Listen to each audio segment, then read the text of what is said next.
오늘 로마서 말씀을 통해서요, 교훈의 본을 마음으로라는 제목으로 함께 말씀을 나누려고 합니다. 오늘의 말씀은 이런 내용입니다. 오늘 말씀에 보면 사람의 예대로라는 말이 나오는데요, 사람들을 예를 들어서 쉽게 이해하도록 노예와 주인의 예를 들어서 오늘 이 말씀을 나눕니다 하는 이야기입니다. 그래서 우리가 살아가면서 우리는 주인을 택하고 살아가게 되는데요, 죄를 주인으로 택해서 사망에 이를 수도 있고 순종의 종으로 의에 이를 수도 있습니다. 그런데 우리가 전에는 죄를 우리의 주인으로 선택하여 죄의 노예로 살았지만 이제는 참 하나님 앞에 감사하게도 우리로 하여금 하나님의 교훈의 본을 마음으로 다해 순종하며 살게 되었습니다. 그래서 전에는 죄의 노예로 살다가 우리의 삶이 참으로 부끄러웠습니다. 죄의 노예로 살면서 얼마나 부끄러운 짓을 많이 하고 살았겠어요. 전에는 죄의 노예로 살다가 참 부끄러웠지만 이제는 영생의 열매가 있는 거룩한 삶을 살게 되었습니다. 그러니 어떻게 우리가 은혜 받았다고 하면서 죄로 다시 돌아가서 살 수 있겠습니까? 그럴 수 없습니다 하는 내용을 하고 있는 것이죠. 로마서 6장에는요, 왜 예수님께서 십자가를 지시고 우리에게 은혜를 주셨는가를 말씀하고 있습니다. 그래서 4절에 보면 이는 아버지의 영광으로 말미암아 그리스도를 죽은 자 가운데서 살리심과 같이 우리도 또한 새 생명 가운데서 행하게 하려 함이라. 여러분, 왜 십자가를 우리에게 주시고 우리를 왜 예수 믿게 하셨나요? 착하게 살려고 그 정도에서 머무르는 게 아니고요, 새 생명을 주신 자로 살게 하시려는 하나님의 계획이 있다는 것이죠. 그래서 6장에는 우리가 그동안 말씀 나누는 것처럼 율법 지키고 형식적으로 종교 생활하는 게 아니라 살아계신 하나님과 함께 교제하면서 살아가는 것, 그래서 하나님의 영광을 누리도록 하는 것이죠. 그리고 죄에 대하여 죽은 자로 여기고 계산된 자로 여기고 하나님에 대하여 산 자로 여기고 살아가는 것입니다. 때로는 죄의 습관과 자리를 버리고 우리 자신을 하나님 앞에 의의 도구로 드리면서 살아가는 삶, 여러분 그것을 살아보면 새 생명을 주셔서 우리로 하여금 얻게 하시려는 하나님의 은혜와 복이 있다라는 것이죠. 그렇다고 한다면 우리가 그 삶을 잘 살고 있는가? 여러분 어떻게 확인하고 점검할 수 있을까요? 오늘 말씀은 오늘 새 생명으로 사는 자들의 그 삶을 우리가 정말 잘 살고 있나? 우리가 정말 그리스도인인가? 내가 그리스도인인가? 내가 정말 예수님을 나의 구주로 섬기고 잘 살고 있는가? 라는 것을 점검하고 확인해 볼 수 있는 것을 오늘 말씀해 주고 있다는 것입니다. 우리는 어떻게 그것을 점검하고 확인해 볼 수 있을까요? 첫 번째는요, 우리에게 전해준 말씀, 교훈의 본을 마음에 순종하고 살아가고 있는가를 점검해 보아야 된다는 것입니다. 여러분, 우리가 그리스도인이고 새 생명을 얻었다 하고 예수님이 나의 주인이십니다 라고 말하는데요, 그분의 말씀, 교훈의 본이 우리 마음에 없다고 한다면, 그것을 마음에 새기며 순종하는 삶이 없다고 한다면 한번 우리 자신을 생각해 봐야 돼. 내가 정말 예수님을 믿고 있는 것일까? 그분이 나의 삶의 주인이실까? 내가 정말 그 안에서 주시는 새 생명의 삶을 잘 살고 있는 것인가? 여러분 생각해 보게 된다는 것이죠. 우리 속담에 사촌이 땅을 사면 배가 아프다라는 말이 있습니다. 사촌은 사실 남이 아니죠. 가까운 사람이에요. 근데 여러분 가족이 그렇게 잘 되는데도 사람이 배가 아프다? 좀 이상하죠. 남이 잘 되는 것을 보며 시기와 질투가 생긴다는 인간의 본래의 마음을 이야기하는 것 같습니다. 생각해 보면 질투가 당연하니 그렇게 살아라 라는 뜻으로 생겨난 것은 아닐 것 같아요. 사촌이 땅을 사면 배가 아프다. 인간의 마음에는 그런 시기와 질투가 있다. 그러니 조심해라 하는 말로 속담이 생겨났다 생각하게 됩니다. 그런데 우리는요, 남이 잘 되면 배 아픈 거 당연한 거야 이렇게 생각하고 살아갈 때가 종종 있거든요. 그런데 전에 이 속담에 대한 다른 해석을 들은 적이 있습니다. 원래 뜻이 이거겠구나 라는 생각을 한 적이 있는데요, 이런 속담을 쓰던 때는 농경시대, 농사를 짓던 시대라는 거예요. 그러니까 여러분, 사촌이 땅을 사면 배가 아파요. 왜요? 땅을 사서 농사를 지으려고 하면 더 많은 거름과 퇴비가 필요하거든요. 그러니까 배가 아파가지고요, 그 퇴비와 거름에 보태주려는 거죠. 제가 어렸을 때 살던 시골집에 이렇게 집이 있잖아요. 그 문 밖을 나갑니다. 그럼 외양간이 있어요. 외양간 옆에 화장실이 있었거든요. 그 화장실 옆에 퇴비를 쌓아놔가지고요, 화장실 퍼다가 옆에 놓고 외양간에 있는 거 긁어다가 거기에 놓고, 뭐 화장실 냄새보다 그 퇴비 썩는 냄새가 확 더 진동했던 생각이 납니다. 그러니까 원래 사촌이 땅을 사면 배가 아프다, 이거는요 시기와 질투가 아니고요, 여러분 사촌이 땅을 샀으니 얼마나 좋은 일이에요. 그러니까 축하해주고 도움을 주려는 의미에서 원래는 그런 뜻으로 사용했다라는 거예요. 그러고 보니까 그게 맞는 것 같아요. 그렇게 이야기를 들으니까 이 속담이 좀 마음이 편해지고 기분이 좋아지더라고요. 그런데 사람들은 오히려 시기와 질투라고 생각하고 이 속담을 사용한다라는 것입니다. 근데 설령 여러분, 우리가 사회에서, 세상에서는 이것을 시기와 질투로 해석하고 그렇게 질투는 당연한 거야 라고 말할런지 모르지만, 여러분 예수님의 말씀, 예수님의 교훈의 본을 마음으로 듣고 순종하며 살아가는 우리라고 한다면 정말 시기와 질투로 해석하고 그렇게 살아야 될까요?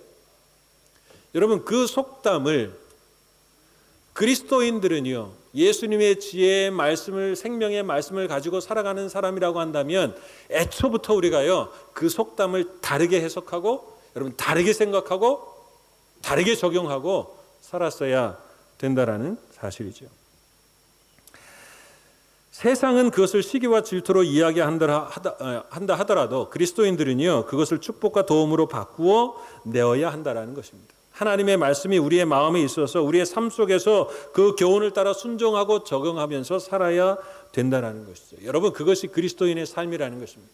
여러분 그것이요 우리가 그리스도인이다라는 것을 증명해 준다라는 것입니다.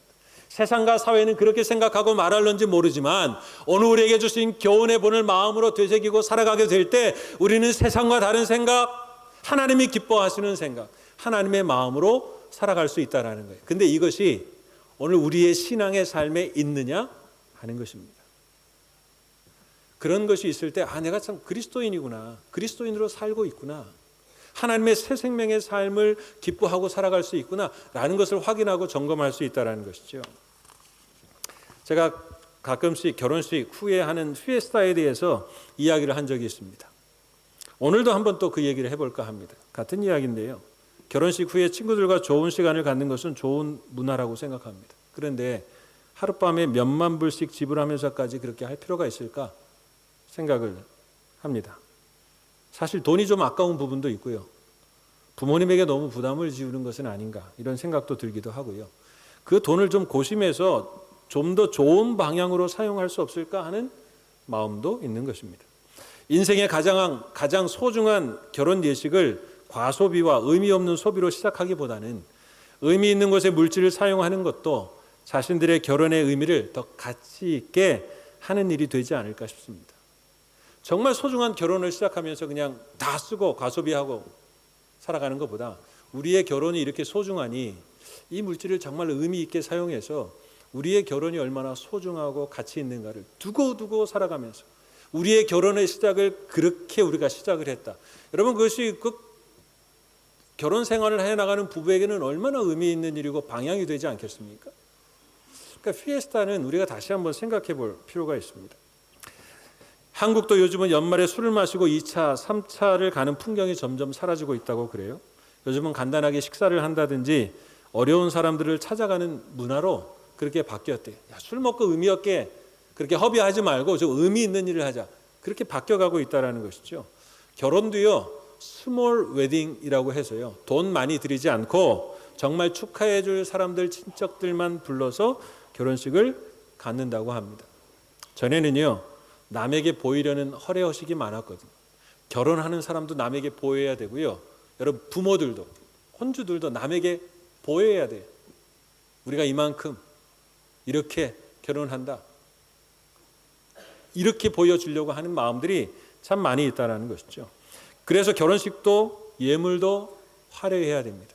혼수로 얼마를 줬고 얼마를 가져왔고 무얼 받았고 결혼하는 조건도 좋아야 됩니다. 상대방의 조건이 좋아야 돼요. 그래야 우리가 이만큼 산다 하는 걸 보여주거든요. 의외로 한국의 혼수 문제로 집안에서 갈등을 겪는 사람들 중에요, 의외로 그리스도인들이 많습니다. 직분자들이 많아요. 여러분, 우리가 그렇게 살아야 될까요?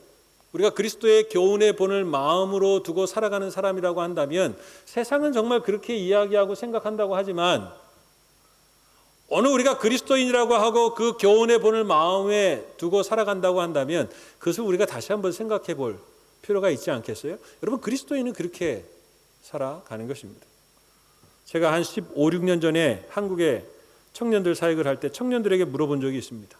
야, 이렇게 형편이 어려운데, 직장 다닌 지 얼마 안 됐는데 좋은 집에 좋은 혼수 꼭 이렇게 시작을 해야 되겠냐? 그랬더니 그 청년의 솔직한 대답은, 목사님, 신혼집에 친구들, 사람들 초대했는데 초라해 보세요. 좀 쪽팔리잖아요. 남들 보기도 그렇고 부모나 친척들 보기도 그렇고. 이게 솔직한 대답이었어요. 좀 쪽팔리지 않으려고 부담을 지우고 빚을 내서 화려하게 보이고 남들에게 보이는 게 그게 다예요. 아니, 결혼의 의미 뭐 이런 걸 생각한 게 아니에요. 그냥 남들에게 보이려고. 우리 그리스도인들은 좀 다르게 생각해야 되지 않을까요? 한국에는 그렇게 교회도 많고 교인도 많고 직분자도 많은데 그런 것들은 잘 변하지 않습니다. 오히려 제가 한국에서 경험한 것을 보면 교회 직분자일수록 결혼 조건이 더 까다롭고요, 남들보다 더 화려한 경우들이 많습니다. 혼수는 화려하고 더 욕심이 많아 보일 때가 있어요. 그래야 하나님 앞에 복을 받았다, 그렇게 이야기하는지는 잘 모르겠는데요, 여러분, 세상의 가치, 오늘 기도하실 때 세상의 잣대가 오히려 우리 신앙의 잣대보다 훨씬 큰 게 많고요, 오히려 신앙의 잣대는 세상의 잣대에 아무 소용없을 때가 많은 것을 보게 되어집니다. 우리가 전에 받은 바 교훈의 본을 마음에 새기고 순종하는 것으로 생각해 본다고 한다면 그것은 주님이 기뻐하시는 일이며 그 교훈대로 바꾸어가고 있는가를 생각해 보게 되는 것입니다. 여러분, 우리가 그리스도인이라는 것을 어떻게 확인하겠습니까? 우리가 새 생명 가운데 걸어가고 있구나라는 것을 어떻게 확인할 수 있을까요? 오늘 이 교훈의 본대로 오늘 이 세상과 사회의 가치를 바꾸어내서 오늘 하나님의 뜻대로 살아가고 있는가, 오늘 그것을 점검하고 확인할 때, 아, 내가 오늘 그리스도인이구나, 정말 예수님이 나의 인생의 주인이구나 라는 것을 확인받을 수 있다는 것이죠. 교회 안에 있고 신앙 안에 있고 말씀 안에 있다고 하는데 그 받은 바 교훈대로 살려고 하는 노력과 삶이 잘 드러나지 않을 때가 많습니다. 역으로 생각하면 우리는 정말 그리스도인인가, 예수님이 우리의 주인이 되셔서 그분의 말씀이 내 삶에 녹아있고 적용하고 순종하고 살아가는가 생각해 보게 된다는 것이죠. 그러고 보면 우리가 전에 받은 바 교훈의 본을 마음에 새기고 순종하여 우리의 생각과 삶의 변화를 일으켜 살아가기보다는요, 세상의 가치가 변하지 않고 그대로, 그리고 어떤 것은 세상의 가치보다 더 견고하고 커져서 강력하여서 우리의 교회와 신앙 안에 자리 잡고 있는 것은 아닌가 의심이 생길 때가 종종 있습니다. 예를 들어 보면 어떤 교회는, 어떤 교회라기보다는 한국에 있는 교회들이 좀 대부분 그런 경향이 있는데요, 어떤 교회는 교회의 직분을 받으면 헌신이란 명목으로 헌금을 하기도 합니다. 자발적으로 낸다고 하면 뭐 문제가 없지만 대부분은 타율적입니다. 정해져 있습니다. 장로로 임직을 받으면 얼마, 안수집사 권사로 임직 받으면 얼마, 이렇게 정해져 있어요. 대부분은 장로로 임직 받으면 돈을 더 많이 냅니다. 안수집사 권사들은 그보다 적게 내죠. 오히려 그것이요, 여러분, 직분이 계급화되어 있고 계층화되어 있고 차이가 있다는 것을 보여주는 게 아닌가 싶어요. 그러다 보니까 사람들은요, 뭐 교회 신앙생활 돈 없으면 못하겠네, 돈이 있어야 그것도 신앙생활 하겠네, 그렇게 생각하는 사람들이 참 많거든요. 그럼 사회보다 더 해요. 오히려 그것을 우리가 교회 안에서 교훈의 본을 마음으로 새겨서 그것을 새롭게 하나님의 뜻을 쫓아가기보다는요, 세상의 가치와 생각들이 그대로 변하지 않고 오히려 더 강력하게 교회 안에 들어와 가지고요, 여러분, 그것이 마치 진리인 것처럼 우리가 그렇게 살아갈 때가 참 많습니다. 오히려 세상보다 다르지 않고요, 더할 때가 많습니다. 명칭만 장소만 교회로 바뀐 것이지 세상의 가치가 교회 안에 그대로 녹아 있다라는 것이죠. 그래서 돈이 힘이 되고 직분이 힘이 되고 목소리가 힘이 되는 것입니다. 여러분, 물질이라는 가치를 교훈의 본을 마음으로 새겨서 정말 주님의 것으로 우리가 새롭게 생각하고 살아가고 있습니까? 오늘 우리 이웃에 대한 생각을 사회가 생각하는 그런 생각이 아니라 주님의 말씀으로 여러분 다시 바꾸어서 우리의 이웃들을 대하고 있느냐 하는 것이죠. 오늘 우리의 삶의 목표가요, 이민의 목표가요, 그냥 사회에서 주는 생각이 아니라 오늘 하나님이 주신 말씀으로 그것을 되뇌어서 그 생명, 진리, 지혜, 그런 복음으로 새롭게 바뀌어서 오늘 우리의 이민 생활과 삶의 목표가 사람들이 말하고 내가 원하는 것이 아닌 주님이 바라시는 원하시는 그 삶으로 바꾸어내서 살아가고 있느냐 하는 것이죠. 여러분, 그것이 확인되지 않으면, 점검되지 않으면 내가 정말 그리스도인인가? 아닌가? 우리가 생각하지 못한 채 그냥 그 길을 달려갈 수 있다는 것입니다. 마태복음 20장 20절 이하에 보면 야고보와 요한의 어머니가 예수님께 와서 두 아들에 대해서 청탁을 합니다. 예수님, 당신의 나라가 세워지면 한 녀석은 우편에 한 녀석은 좌편에 꼭 세워주십시오. 여러분, 주님을 3년이나 따라다녔습니다. 그런데 야고보와 요한은 세속적인 가치 그대로였고요. 그 어머니에 드러나지 않았던 속셈도 드러납니다. 겉으로 보기에는 예수님에게 두 아들을 맡긴 믿음 좋은 어머니였습니다. 그러나 그 변하지 않은 욕심과 의도와 마음이 그 말 속에 고스란히 드러나고 있다는 것이죠. 뒤에 예수님이 하신 말씀을 보면 나머지 제자들이 야고보와 요한에게 분개했다고 그랬는데요. 분개한 내용이 무엇인지를 알 수가 있습니다. 야고보, 요한, 너희는 예수님을 3년이나 쫓아다니고 함께 했는데 정말 예수님이 누구시며 무엇을 말씀하시는지 몰라? 예수님을 바로 안다고 한다면 어떻게 그렇게 하나도 변하지 않은 모습으로 예수님과 함께 할 수 있니? 어떻게 좌우편에 세워달라고 청탁할 수 있냐? 그건 아니잖아. 야, 다시 한번 우리의 삶을 돌아보고 우리가 회개하고 기도하자. 이런 마음으로 분개한 게 아니고요. 여러분, 두 사람의 청탁에 자신들이 밀려날지도 모른다는 불안감 때문에 그 두 사람에게 분개하고 있는 거예요. 결국 청탁한 것과 그 기회를 놓친 것만 달랐지 여러분, 속마음은 똑같았다는 것입니다. 오늘 주님과 함께 살고 쫓아간다고 하는데요, 주님이 사신 삶과 그 마음은 그들의 심정 속에 있지 않습니다. 그 세속적인 가치가 하나도 바뀌지 않습니다. 그대로 드러나는 것을 보게 되어지죠. 주님의 교훈한 바 말씀이 삶이 그들 속에 있지 않았다는 것입니다. 누가복음 10장 29절에 보면 그 사람이 자기를 옳게 보이려고 예수께 여짜오되 그러면 내 이웃이 누구입니까? 물어봅니다. 예수님께서 강도 만나 자를 도운 사마리아인에 대한 이야기를 하거든요. 그러면서 묻습니다. 내 생각에는 이 세 사람 중에 누가 강도 만난 자의 이웃이 되겠느냐? 자비를 베푼 사람입니다. 그러냐? 그럼 너도 이와 같이 하라. 우리가 주님을 만나기 전에는요, 내 이웃은 누굽니까? 나에게 유익되는 사람이 누굽니까? 나를 돕는 사람은 누굽니까? 이렇게 질문할 수 있거든요. 근데 주님을 만난 후로는요, 내가 어떻게 저 사람에게 이웃이 되어줄 수 있을까? 저 사람에게 어떻게 자비를 베풀 수 있을까? 이렇게 바뀌어져야 되는데요, 여전히 우리는 내 이웃은 누굽니까? 나에게 이익을 주는 사람은 누굽니까? 이렇게 가르고 평가해서 우리가 살아갈 때가 얼마나 많이 있느냐 하는 것입니다. 여러분, 우리가 새 생명을 가진 자로 그리스도인으로 살아가는 것, 다른 것에 있지 않습니다. 그 교훈의 본을 마음으로 새겨서 세상의 가치와 사회의 가치가 아니고 이전의 가치가 아니라 오늘 주님의 가치로 바꾸어서 살아가고 있느냐 하는 것입니다. 사촌이 땅을 사면 배가 아파서 쉬게 하는 삶은 세상은 살아갈다 하시더라도 오늘 주님 앞에 살아가는 사람은 그것이 오히려 축복과 도움이 되도록 바꾸어서 살아가는 것이 맞다라는 것이죠. 오늘 예수님의 말씀과 그 교훈과 삶을 바라보게 될 때 우리는 그분의 말씀과 교훈, 삶에 가까이 가고 닮아가게 될 것입니다. 그리스도인은 그렇게 사는 것입니다. 그리고 그것이 우리가 그리스도인임을 증명해주고 확인해 주는 것입니다. 그리스도 안에 있는 새 생명의 삶을 또 행복을 누리게 되는 것입니다. 우리는 어떻게 살아가고 있습니까?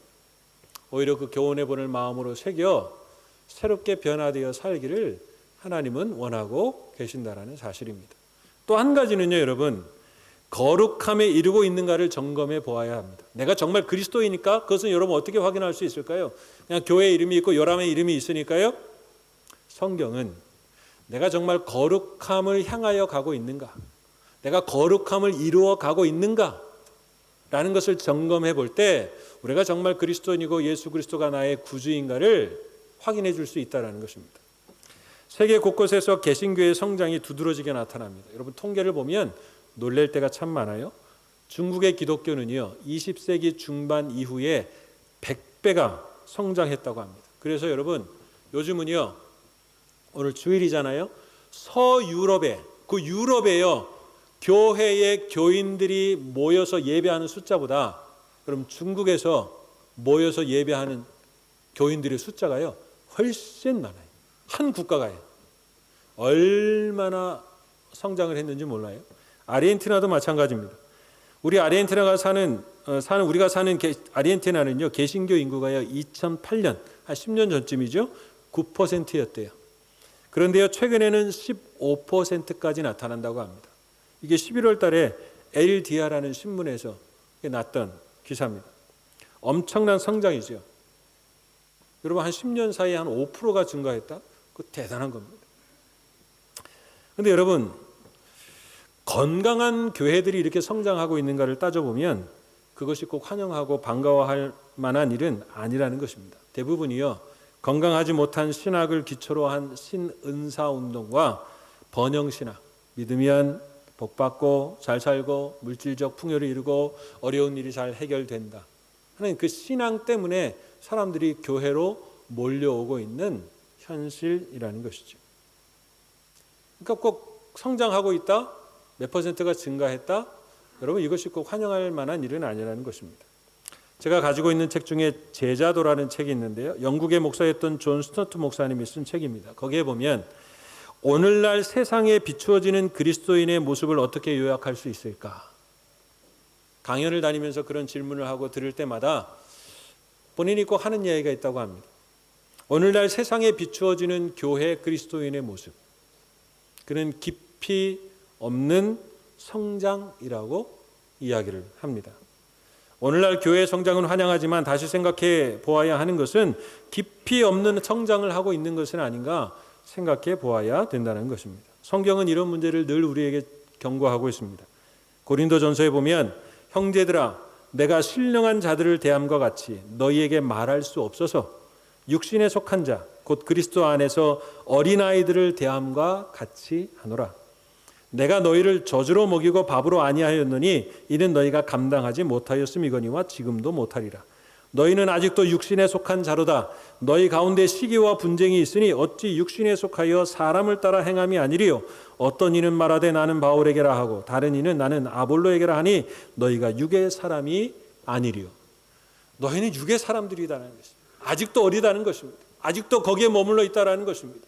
그래서 딱딱한 음식으로 하는 게 아니라 젖으로 먹일 수밖에 없다는 것이죠. 이들은 성장하지 못하고 있습니다. 깊이 없는 성장이라는 것이죠.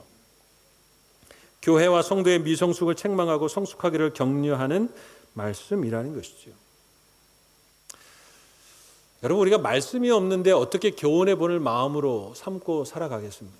매일매일 읽는 하나님의 말씀, 듣는 하나님의 말씀, 여러분 이것이 우리의 마음에 계속해서 새겨지지 않으면 우리는 결코 온전한 그리스도인으로 살아갈 수 없고요, 우리에게 주시려고 하시는 하나님의 은혜를 깊이 누려갈 수 없습니다. 그리고 깊이 있는 성장을 해나갈 수 없다는 것이죠.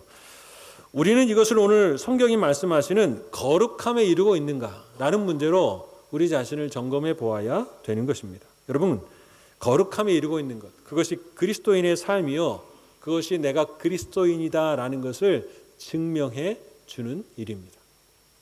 사회 현상 중에요, 문화 지체 현상이라는 말이 있습니다. 미국의 사회학자 오그번이라는 사람이 쓴 말인데요, 간단하게 말하면 과학기술은 발전해 갑니다.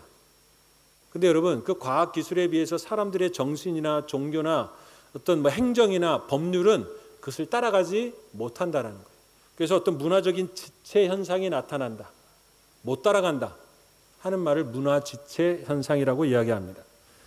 예를 들어서 기술의 발전에 따라 차량의 수는 갈수록 늘어나지만 교통질서 의식이나 건전한 교통문화가 잘 정착되지 않는다거나 에너지 소비량은 증가하는데 에너지 소비 문화와 환경에 대한 인식은 뒤처진다거나 하는 것은 모두 문화 지체 현상이라는 거예요. 여러분, 요즘 아르헨티나에서는요, 빨대 안 줍니다. 빨대 안 줘요. 왜 그런 줄 아세요? 그 환경에 영향을 준다고 그래서 빨대 안 줘요. 여러분, 이미 지금 온난화가 돼가지고 지구가 지금 온난화로 인해서 환경 문제로 인해서 파괴될까 말까 뭐 이런 문제를 이야기하고 있는데요. 이제서 우리는요, 빨대를 쓰지 말자 이 이야기를 하고 있는 거예요. 아니, 문제는 이만큼 벌써 돼가지고 죽을까 말까 하고 있는데 이제 지금 빨대를 쓸까 말까? 이 문화 지체 현상이라는 것이죠. 근데 이 갭이 커지면 사회 병리 현상, 사회가 병들게 된다는 병적인 요소들이 많이 나타나고요. 참 사회가 이상하다 하는 형상들이 나타난다는 것이죠. 여러분, 이것이 문화 주체 현상입니다. 그런데 이것은 어떤 과학 기술에만 있는 것 같지는 않아요. 여러분, 세대 가운데에서도 서로 그런 게 있는 것 같아요. 요즘 유행하는 책 중에요, 90년대생이 온다라는 책이 있습니다. 여러분, 90년대생은요, 또 젊은 세대하고 또 달라요. 제가 젊었을 때는 뭐 X세대 이랬거든요. 근데 그 X세대하고 또 다른 거예요. 전혀 다른 세대가 왔다라는 것이죠. 근데 이 나이든 세대는 이 90년대생을 이해해야 되는데 이해하지 못해요. 이 90년대생들은 또 이 지금 기존의 사람들을 이해하지 못해요. 근데 이것을 서로 이렇게 좁혀가는 일을 해야 되는데 이게 서로 지체가 되는 거예요. 간격이 있습니다. 나중에 이것이 좁혀지지 않으면 결국 이것이 또 사회적인 문제가 될 수 있거든요. 여러분, 그런 사회적인 현상들이 많이 나타나고 있다는 것이죠. 여러분, 그 지체가 되고 좀 늦는 경우들이 있더라고요. 한국에서 전에 좀 문제가 됐던 육군 대장을 지낸 박찬주라는 사람이 있습니다. 이 사람은 육군 장군 출신이에요. 근데 그분이 군대에서 사병들에게 갑질을 했다고 해서 재판을 받기도 했거든요. 그런 현상들이 왜 일어날까요? 근데 여러분, 저는 30년 전에 군대 생활을 했기 때문에요, 그 박찬주 대장이라는 분이 이해가 됩니다. 그 당시에는요, 그게 갑질이 아니었어요. 여러분, 당연히 그 장군이 이야기하고 군대에서 상관이 이야기하면 이해가 안 되는 일, 힘든 일도 그게 하는 거예요. 그때는요. 그때는 그게 별로 문제가 되지 않았어요. 아, 군대 생활 이렇게 하는 건가 보다, 힘든가 보다 이렇게 생각을 했거든요. 근데 여러분, 지금 시대는 바뀌었어요. 지금 나오는 세대는요, 전혀 그렇게 생각하지 않아요. 이걸 왜 해야 돼? 이거 너무 부당한 거 아니야? 이렇게 생각을 하거든요. 사회와 세대는 조금씩 그렇게 바뀌어 왔습니다. 근데 이분은 그냥 군대 안에서 계속 생활을 하셨거든요. 그 문화에 익숙해 있었던 거예요. 그러니까 야, 그런 문제로 재판을 받아? 저도요, 어쩔 때 보면 이해가 안 되긴 하는데 옛날엔 그거 너무나 당연했던 건데, 아, 근데 시대가 이만큼 변했구나. 그러니까 어떤 문화에 대한 지체 현상이 그분이 잘했다 잘못했다 이거를 떠나서요, 그런 데도 있는 것은 아니었나 좀 개인적으로 한번 생각을 해보게 되어집니다. 근데 여러분, 신앙에도 이럴 수 있다는 것입니다.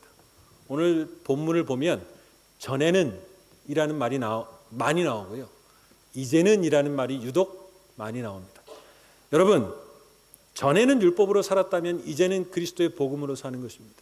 전에는 죄의 노예가 되었지만 이제는 예수님을 쫓아가는 삶이 되었다라는 것을 이야기하죠. 근데 여러분, 전의 삶에서 바로 이제의 삶으로, 오늘의 삶으로 바로 바뀌어지는 것은 아니에요. 여러분, 전의 삶에서 오늘의 삶으로 바뀌어지는 데는요, 여러분, 과정이 필요합니다. 시간이 필요해요.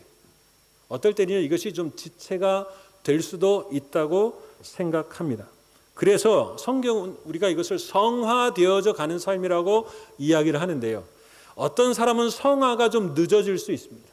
근데 어떤 사람은 성화에 속도를 내는 사람이 있을 수 있고요, 어떤 사람은 성화에 좀 미숙한 사람이 있지만 어떤 사람은 성화에 좀 성숙한 사람이 나타날 수 있어요.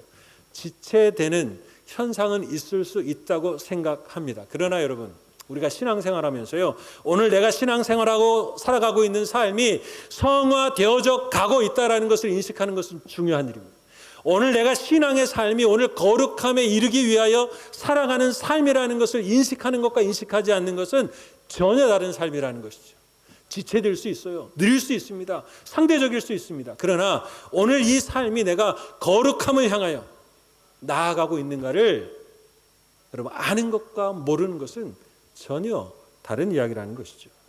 에베소서 1장에 보면 곧 창세전에 그리스도 안에서 우리를 택하사 우리로 사랑 안에서 그 앞에 거룩하고 흠이 없게 하시려고 그 기쁘신 뜻대로 우리를 예정하사 예수 그리스도로 말미암아 자기의 아들들이 되게 하셨으니, 우리를 하나님의 자녀 되게 하신 이유가 뭐예요? 거룩하게 살게 하시려는 하나님의 뜻입니다.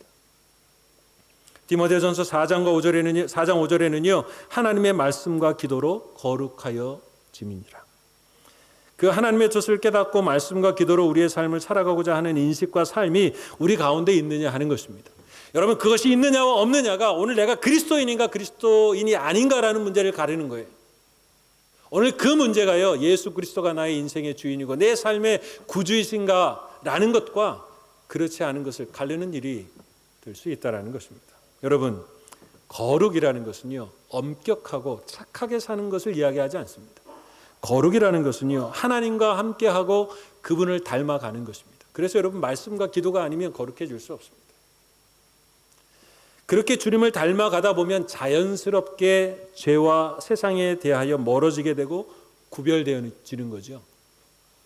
그리고 주님을 닮아 주님의 자녀로, 백성으로 살아가는 것입니다. 거룩은 그리스도인의 가치관이고 사고방식이며 생활방식이고 행동 양식입니다. 다시 말하면 그리스도인의 삶이라고 말할 수 있습니다. 성장하고 커지는 것만이 교회와 성도의 가치가 아닙니다. 윤리, 도덕만으로 착하게 사는 것이 우리의 신앙의 목표가 아니라는 것이죠. 새 생명을 주셔서 주님을 닮아가고 그 하나님의 영광과 은혜를 기뻐하며 누려가느냐 하는 것입니다. 이것이 내가 그리스도인임을 확신시켜 주는 것이고요, 오늘 새 생명을 주셔서 살게 하시는 복된 삶이라는 것입니다. 여러분의 2019년은 어떻습니까? 그리스도인으로서 살아왔습니까? 바뀌어지는 삶이 있었습니까? 2020년에는 오늘 교훈의 본을 마음으로 새기고 오늘 주님과 함께 달려가면서 거룩한 삶을 향하여 나아가게 될 때 오히려 하나님께서 주시는 새 생명을 주신 자의 그 복된 삶을 아름답게 누려가는 복된 신성교회와 우리 모두가 될 수 있기를 주님의 이름으로 축원합니다.